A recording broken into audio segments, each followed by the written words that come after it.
when we talk about pawn structure, we're really talking about plans. Usually when you read the pawns, you can tell which side of the board offers better chances. But what if you can change that framework, the pawn structure itself? What if a single pawn move changes the whole picture? Pause the video for a moment and write down what you would play here as black, and of course why. Use the comments as your personal notes. By the way, this position came from one of my students' games.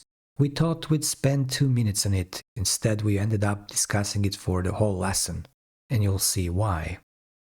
In that game, black played b4. Very logical. More space on the queenside, so we pushed there. But is that break actually prepared? After a takes b, knight takes b4 and bishop b3, what did black achieve? White has no weaknesses. Black, on the other hand, now has one on a6. And if c takes b4 is played instead, white can move away the knight to a4 and grab the center with d4 next, because the e4 pawn is immune thanks to the bishop d5 fork. That explains why strong players first play rook b8. The rook supports the idea of a5 and then b4. After a takes b and a takes b4, the structure is way better than before. The plan continues with knight a5 and b3, weakening white's queenside.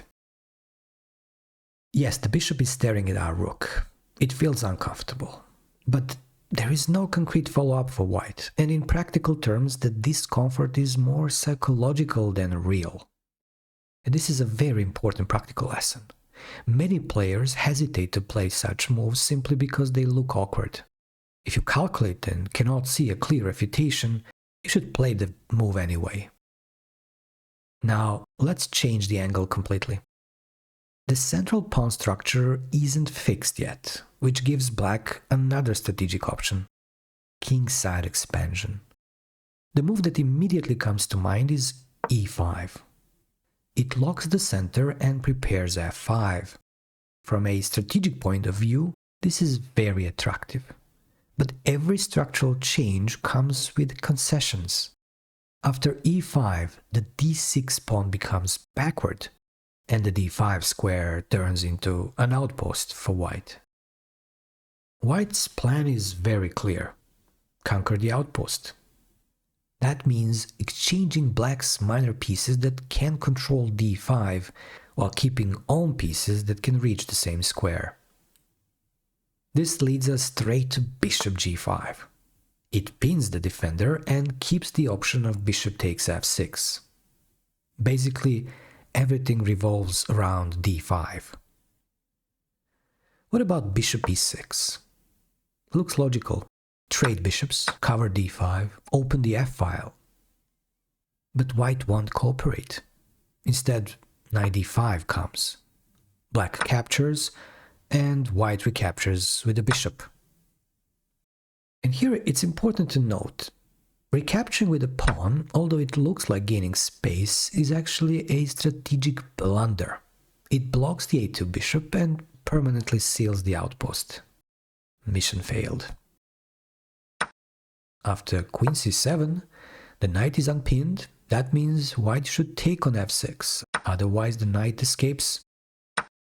Now pause for a second and think, how does white make sure d5 belongs to them permanently? The answer is simple. Eliminate the only remaining enemy minor piece that can control d5, and put the knight there. From that moment on, nothing can kick it away from the center. So, was e5 a mistake? Not necessarily, but it might have been too early. And this is precisely why, in the same position, a grandmaster first played h6. This prevents bishop g5 entirely. Only then does e5 become strategically sound, followed by, eventually, f5. Black went even further in that game. After knight e2, the king was improved as well. Only after knight g3 did black commit to e5. The logic is very instructive. The move e5 is a structural commitment. Delaying it keeps options open. Now, with the king on g8 and the f-pawn pinned, black is not yet ready for full kingside expansion. You may ask why white rerouted the knight from c3 to g3. The idea is h4, h5, a thematic way to discourage f5 by weakening black's kingside structure. However, black responded with excellent strategic awareness. After every opponent move, we should ask, what did they stop controlling?